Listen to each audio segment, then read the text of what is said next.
పెళ్ళైనా పండగైనా వేడుక ఏదైనా పట్టుచీరల ప్రత్యేక వేదిక వారాహి సిల్క్స్. సాంప్రదాయానికి సౌందర్యానికి వారధి. హరిహర వీరమలో ఉంది. సో 29th మనకి కరెక్ట్ డేటే అనుకుంటున్నారు.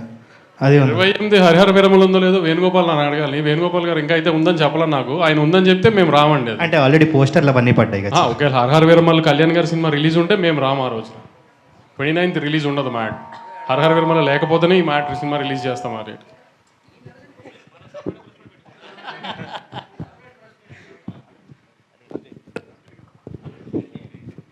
వంశీ గారు, నేను Venkat NTV sir.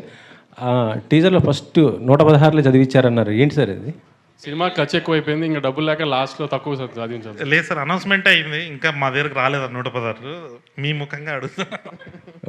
Okay okay. అంటే మొత్తం కూడా ఇప్పుడు ప్రొడ్యూసర్గా మొత్తం కూడా మీ సిస్టరే చేస్తున్నారా? అంతే అంతే. ఈ సినిమా వరకు ఏదన్నా తనే చూసింది, అందుకే నా దగ్గర డబ్బులు లేక లాస్ట్లో తక్కువ చదివించాం. మీరేమి సజెషన్స్ ఇచ్చారు ఆమెకి ఒక ప్రొడ్యూసర్గా ఏంటి? ఇంకా చెప్పాను కదా, ఇప్పుడే లెర్నింగ్ స్టేజ్లో ఉంది కదా, తనే అన్ని నేర్చుకుంటుంది.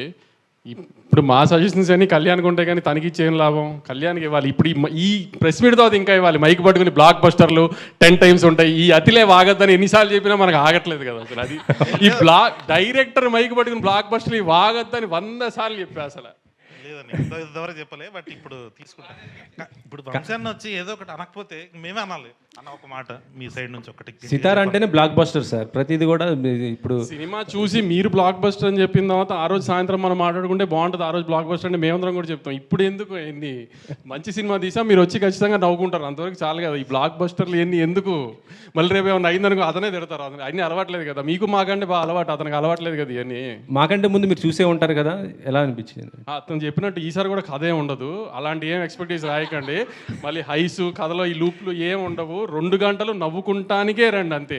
ఇంజనీరింగ్ కాలేజ్ చదువుకుని ఇంజనీరింగ్కి సంబంధించిన ఉద్యోగం చేయకూడదు అనుకున్న ఒక 3 ఎదవలు ఒక మంచివాడిని ఎదవని చేసే కథ ఇది. మళ్ళీ యాస్టీస్గా ఈసారి హైదరాబాద్లో చేసిన అరాచకాలన్నీ అయిపోయినాయి, గోవా షిఫ్ట్ చేసాం. ఓహో, అంతే. ఫన్ అంతా ఫన్నే. లాజికల్ ఇది ఎదక్కండి. మళ్ళీ కూడా క్లియర్గా చెప్తున్నాము.